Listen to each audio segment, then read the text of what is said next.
Spoštovane gledalke, spoštovani gledalci, lepo pozdravljeni na kanalu Televizije AS, tukaj iz sejma Agra v Gornji Radgoni, kjer za vas vabimo v naš studio različne pomembne goste. Tako nas je pa tokrat obiskal minister za kohezijo, dr. Aleksander Jevšek. Lepo pozdravljeni v našem studiu. Lep pozdrav vam tukaj in lep pozdrav vsem, ki naj gledajo. Pa morda zdaj po več letih, ko nas je nekako bremenila ta COVID kriza, pa morda kako vi gledate na ta sejem, ki danes spet poteka v nekih normalnih okvirih? Sejem se je zdržal tudi v času COVID krize in čestitke seveda vsem, ki so 60 let vztrajali pred tem sejmom, tudi v času različnih gospodarskih in tudi zdravstvenih kriz, iskrene čestitke. Danes je ministrska ekipa Socialnih demokratov na čelu z podpredsednico vlade Tanjo Fajon in Matjažem Hanom, ministrom za gospodarstvo in mojo malenkostjo, obiskala sejem z namenom, da se predvsem pogovorimo z organizatorji sejma in pa z razstavljavci. Razstavljavci so pa podjetnice in podjetniki, ki so povedali veliko o tem, s kakšnimi težavami se soočajo v času energetske in prehrambene krize zaradi razmer v Ukrajini. In kot je znano, vlada Republike Slovenije že v zadnjih nekaj ukrepih poskuša tako podjetnikom kot tudi državljankam in državljanom zaradi draginje olajšati preživetje.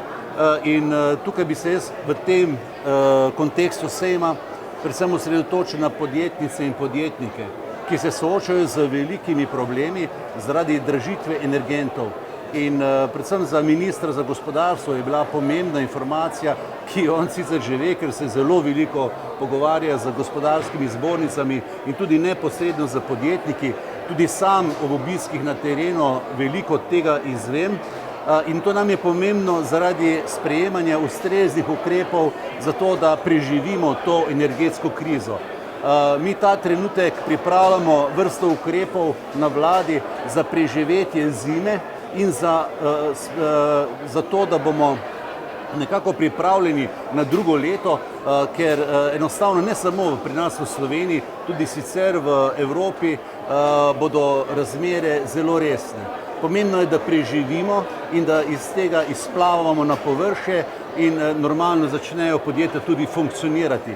Kajti podražitve energentov so tudi do 10-kratne in to seveda v samem proizvodnem procesu pomeni tudi nevarnost, da se bodo nekatera podjetja zapirala.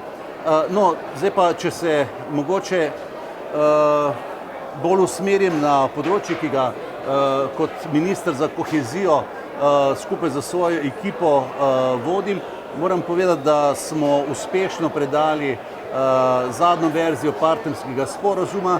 Mi pričakujemo od Evropske komisije konec tega meseca potrditev partnerskega sporazuma.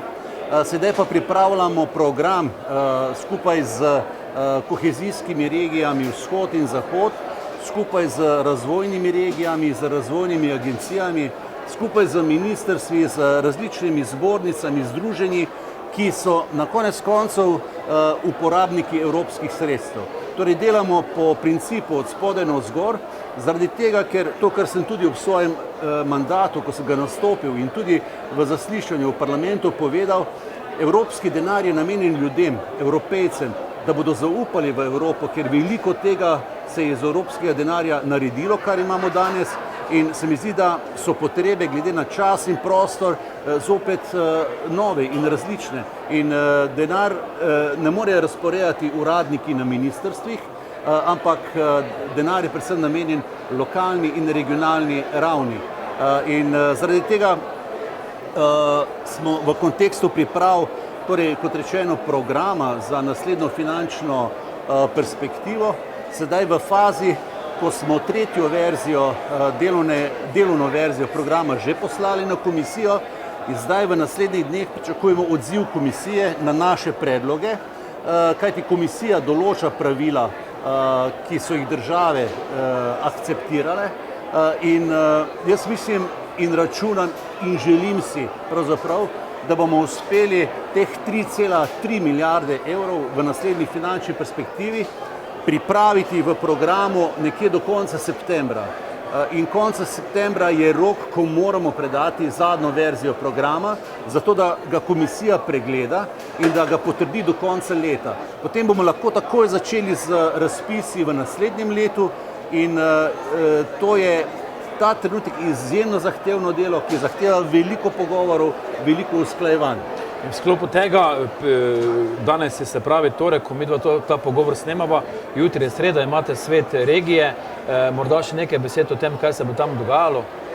Svet pomurske razvojne regije, to se pravi, da se vračam jutri zopet na sejem, kjer se bom z vsemi županjami in župani pogovarjal in gospodarstveniki, seveda pogovarjal o tem, kako v tem prostoru izkoristiti priložnosti, ki jih daje naslednja evropska perspektiva. Pogovarjali se bomo tudi o veliko drugih problemih.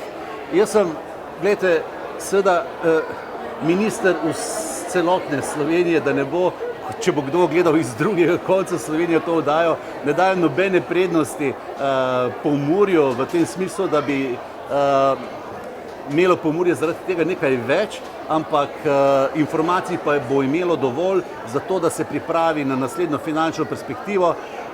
Ne pozabljam pa, da prihajam iz Pomurja. Gospod Jevšek, hvala lepa za obisk našega studia in hvala lepa za zanimive informacije. Najlepša hvala za povabilo.